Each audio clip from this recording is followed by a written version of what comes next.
The gate attendant stepped in front of the path before they reached the entrance arch. It was a small movement, barely more than a shift of weight and a half step forward, but it was deliberate. And the man walking toward the arch noticed it the way he noticed most things in spaces like this, with the automatic attention of someone who had been in enough rooms and gardens and galleries to understand that the way a person positioned their body before speaking was often more informative than anything they subsequently said. The man's name was Daniel Osei. He was 46 years old, wearing a dark olive jacket over a simple gray shirt, dark trousers, and shoes that were good without advertising themselves. He had a light stubble and the particular quality of stillness that came not from disengagement, but from a deep familiarity with his own center. The specific stillness of a man who had spent a long time becoming comfortable with exactly the amount of space he occupied.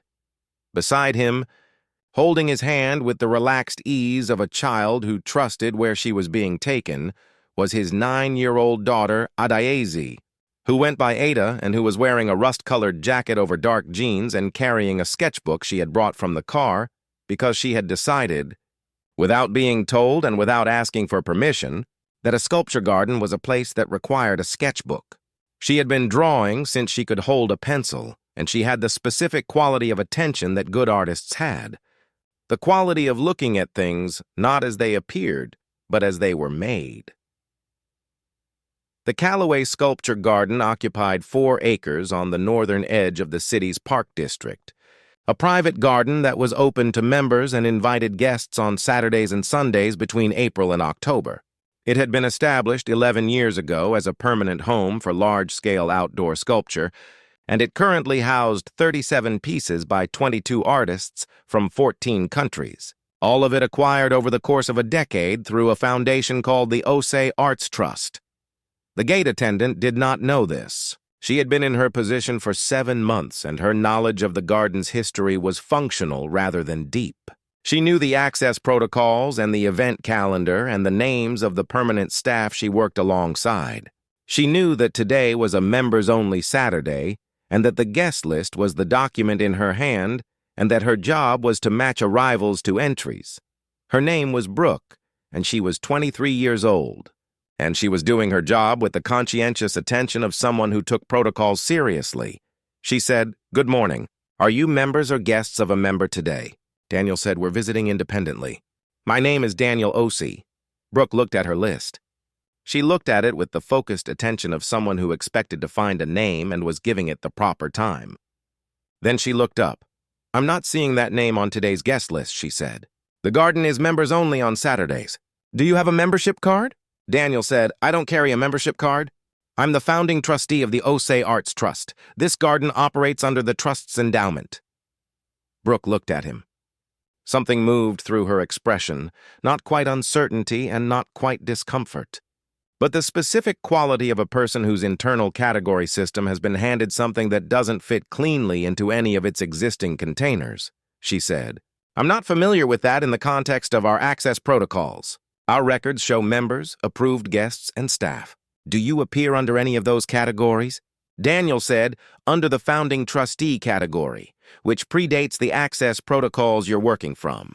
He kept his voice even, the way he kept his voice even in most situations, not because the evenness was performed, but because he had spent a long time developing it as his actual default.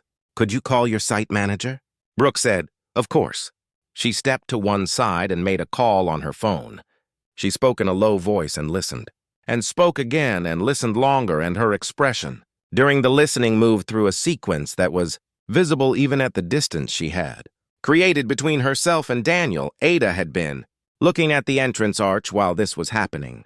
The arch was one of the permanent pieces, a large-scale steelwork by a sculptor named Vera Kusuma that curved over the path in a shape that was not quite a circle and not quite an oval, but something between the two. A form that moved when you moved through it because of the way the light caught the steel differently at each angle of approach. Ada was looking at it with her sketchbook open in her hands, not drawing yet, just looking, with the specific quality of looking that preceded drawing when she was serious about a subject. She said to Daniel, "Without looking away from the arch, did Vera Kusuma make this?" Daniel said, "Yes. How did you know?" She said, I've seen photographs of her other work. She makes things that look like they're moving even when they're still. She turned her head slightly to change her angle on the arch. See how the curve changes when you move? The light does different things on different parts of it. Daniel said, that's what she calls activated geometry. She designs the piece for multiple viewing positions rather than one. Ada wrote something in the margin of her sketchbook. She said, I want to draw it from 3 angles. He said, you'll have the chance. She said, are we going in? He said, yes. She went back to looking at the arch. The site manager arrived 8 minutes later. His name was Patrick, and he had been managing the Callaway Garden for 4 years, and he had the specific quality of someone who knew a place deeply and took genuine care of it. He came through the entrance arch from the inside with the composed stride of someone who had been briefed and understood what he was walking into. He saw Daniel and stopped. Not dramatically, not with any external display, just with the small cessation of motion that happened when a person encountered something they had not expected and needed a half-second to integrate the reality with the expectation. He said, Mr. Osei. He said it with the quality of someone for whom the name carried significant weight, and who was experiencing the specific discomfort of understanding what had happened. Daniel said, Patrick. Patrick looked at Brooke. He said, Brooke, Mr. Osei is the founding trustee of the Osei Arts Trust. The trust established and endows this garden. He said this plainly and without making it into more of a moment than it needed to be, because the moment had already been what it was, and the useful thing now was the forward direction. He turned back to Daniel. He said, please come in. I'm sorry for the delay, Daniel said. Brooke was doing her job correctly. The protocols she was working from don't account for this situation, Patrick said. That's a gap I should have closed a long time ago. He looked at Brooke with the expression of a manager communicating something that was not blame. I'll have the documentation updated before next Saturday. Brooke nodded. She said to Daniel, I'm sorry, sir. Daniel said, no apology needed. He looked at her. You did exactly what you were trained to do. They walked through the arch, Ada walked through it, and immediately turned back to look at it from the inside. She said, it's completely different from this side, Daniel said. What's different? She said, the curve goes the other way. From out there it opens. From in here it closes. She looked at it from 3 steps inside, then from 5 steps, then from 10, tracking the change. It's like it's 2 different pieces depending on which direction you're facing. Patrick had walked through with them and was standing a few feet away. He said to Ada, that's exactly what Vera said about it when she installed it. She said she wanted it to be an arrival and a departure at the same time. Ada looked at the arch. She said, that's hard to do, Patrick said. She said it took her longer than any other piece she'd made. Ada opened her sketchbook and began to draw.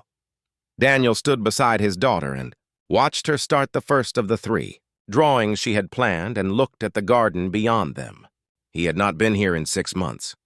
The last visit had been in autumn, when the light was a different thing, and the deciduous trees along the east border had been doing what they did in October, turning themselves into something temporary and extraordinary.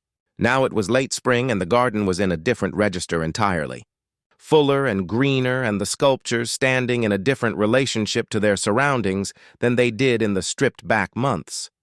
He had funded every piece in this garden. Not personally in the sense of writing checks from his personal account, but through the trust, which he had established 15 years ago with the specific purpose of doing 2 things simultaneously.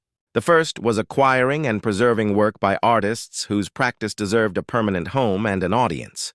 The second was making that home accessible to the public, or as close to public as the maintenance requirements of outdoor sculpture allowed, which was why the garden was open every Saturday and Sunday from April to October rather than operating as a fully private collection. He had built it this way on purpose. He had spent a long time building things on purpose. Daniel had grown up in a family that went to museums. Not the large civic museums with their permanent collections and their weekend crowds, but the smaller ones, the institutions that operated on the margins of the art world's attention and that housed work that did not appear in the standard narratives of art history. His father had taken him to everyone he could find within driving distance, and Daniel had spent his childhood in rooms where things had been made by people who were not always in the canon and who had made extraordinary work regardless of that. And he had arrived at adulthood with two convictions that had never changed.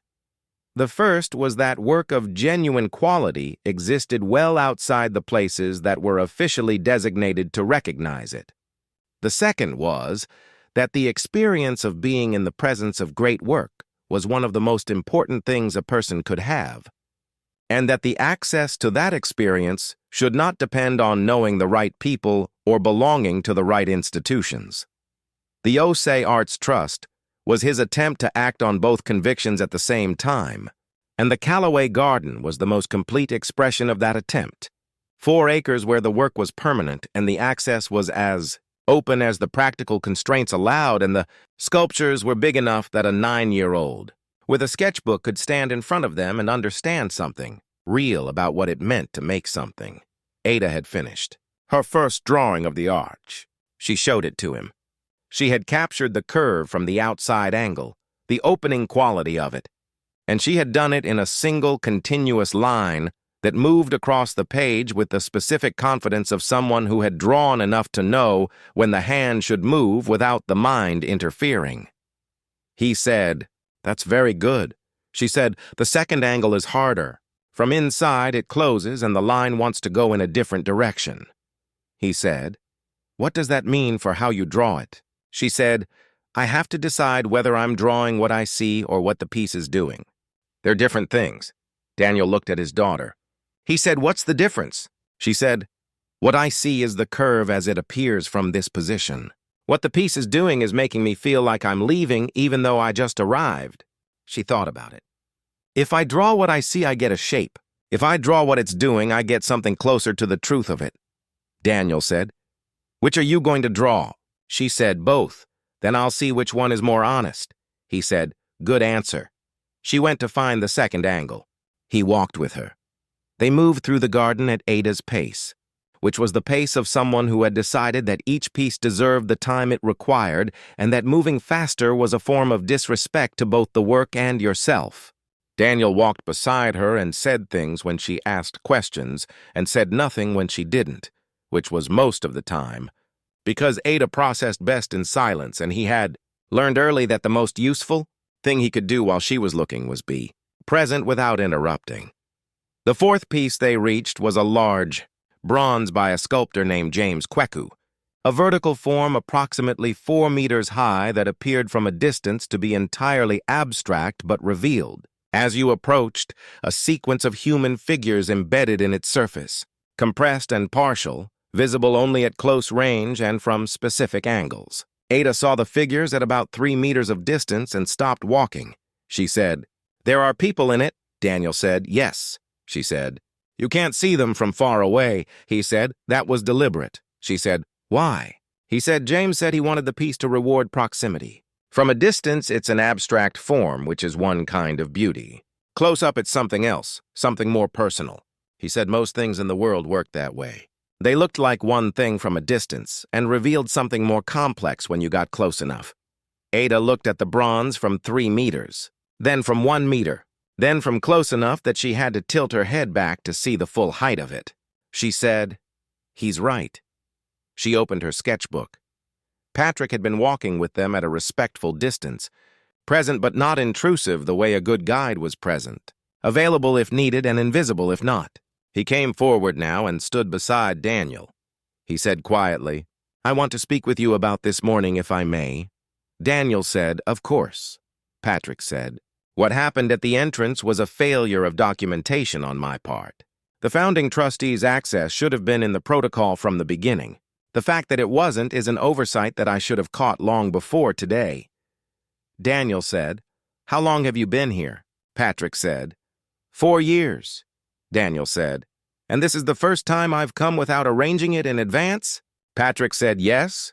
Daniel said, "Then the oversight hasn't been tested until today." He looked at Patrick.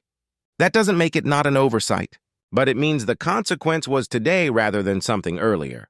Patrick said, The consequence being that the founding trustee of the institution that built and funds this garden was stopped at the entrance by a 23-year-old following an incomplete protocol. Daniel said, yes, Patrick was quiet for a moment. Then he said, I want to understand the full shape of it, not just the documentation gap. He said this with the directness of someone who had been thinking about it for the past 40 minutes and had arrived at a question he wanted to ask directly. Daniel said, say what you mean, Patrick said, when Brooke stepped forward before you reached the arch. Before she had looked at her list or asked a question, that step forward was not in the protocol. It preceded the protocol. Daniel held Patrick's gaze. He said, yes, it did.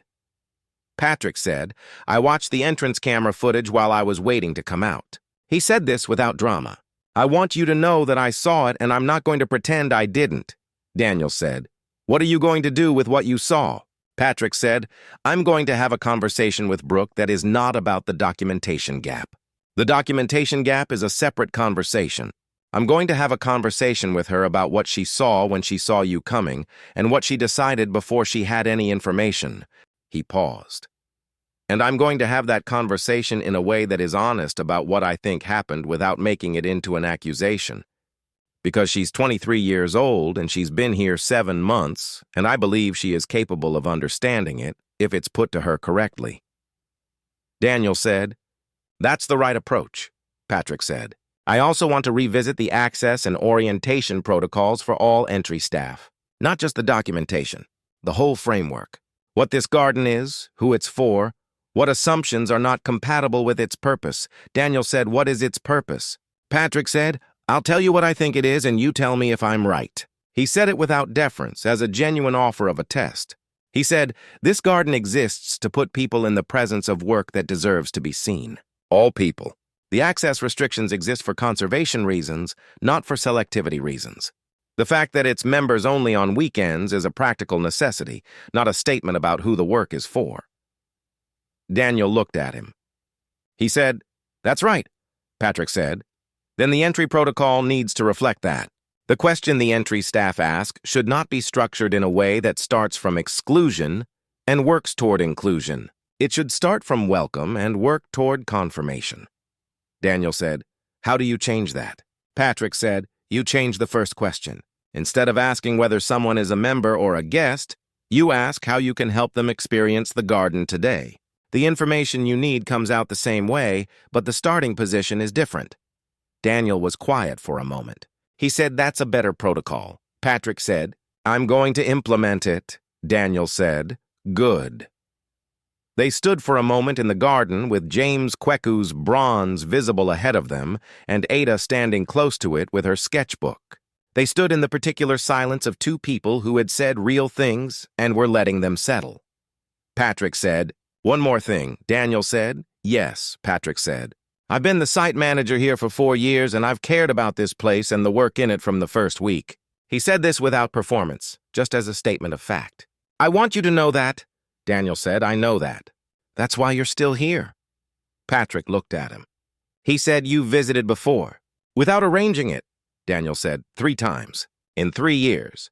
Patrick said, you never said who you were. Daniel said, no, Patrick said. What did you see? Daniel said, a garden that was being run well by someone who understood what it was for. He looked at Patrick. You've been consistent. Patrick said nothing for a moment. Then he said, thank you. He said it with the quality of someone receiving something real rather than a compliment. They walked to where Ada was working on her drawing of James Kweku's bronze. She had the piece from the close angle, the figures visible in the surface, compressed and partial. She was drawing them with the specific attention of someone who understood that these figures were not incidental to the piece, but essential to it.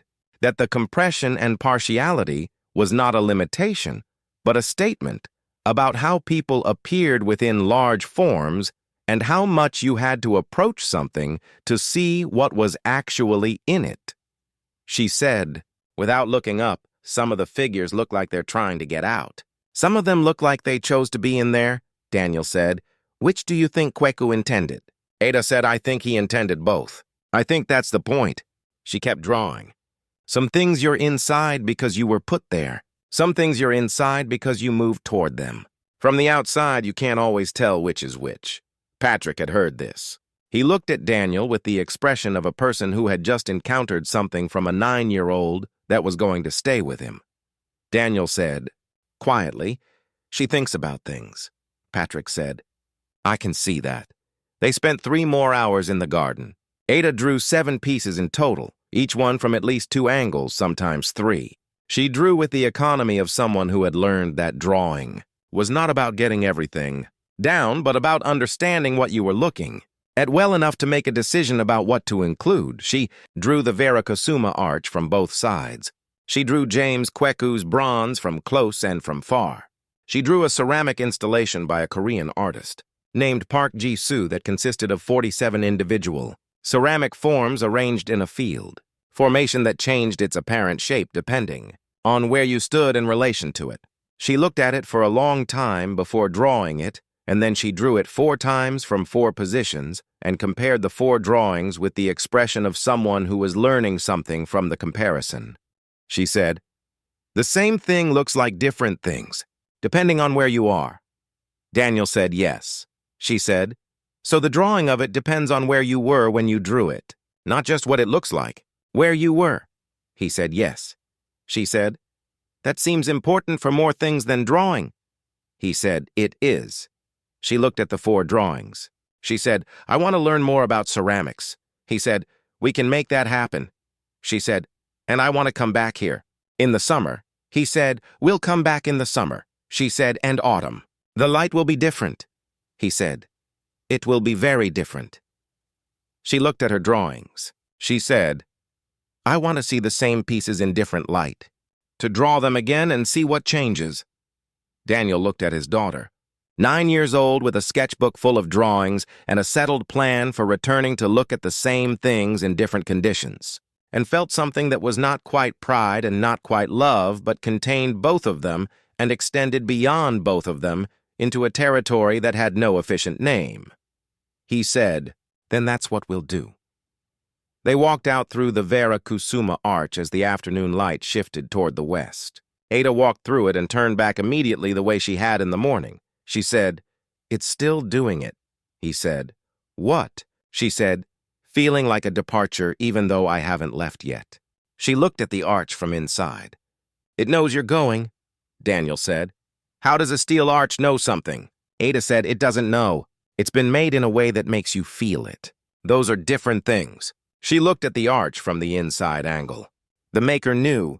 She built that knowing into the shape. She walked through into the departure side and turned back one more time. She said, "Now I'm outside it and it feels like an arrival again."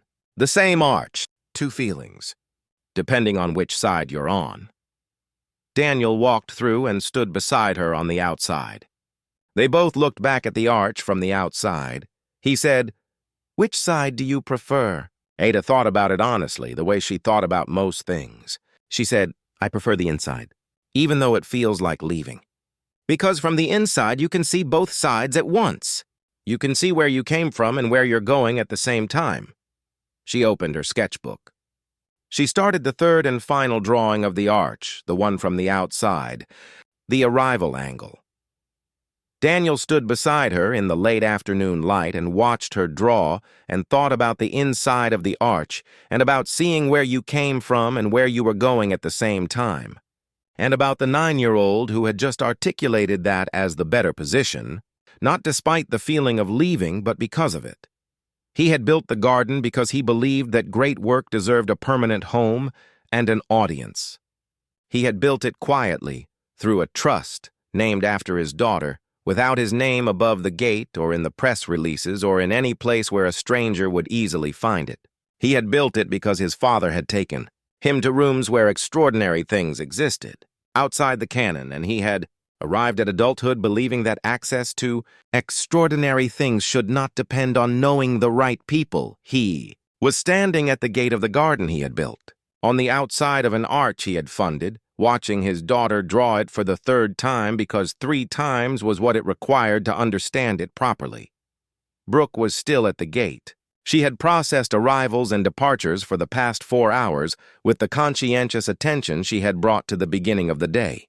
She looked at Daniel and Ada as they prepared to leave. She said, "I hope you enjoyed the garden." Ada said, "It's the best place I've been to this year." Brooke looked at her. She said, "What was your favorite piece?" Ada said, "The arch, but I'll have a different answer in the summer." Brooke said, "Why?" Ada said, "Because I'm coming back, and things look different in different light, and I want to see which answer is more true." Brooke looked at Ada for a moment. Then she looked at Daniel. She said, "I'm glad you came today."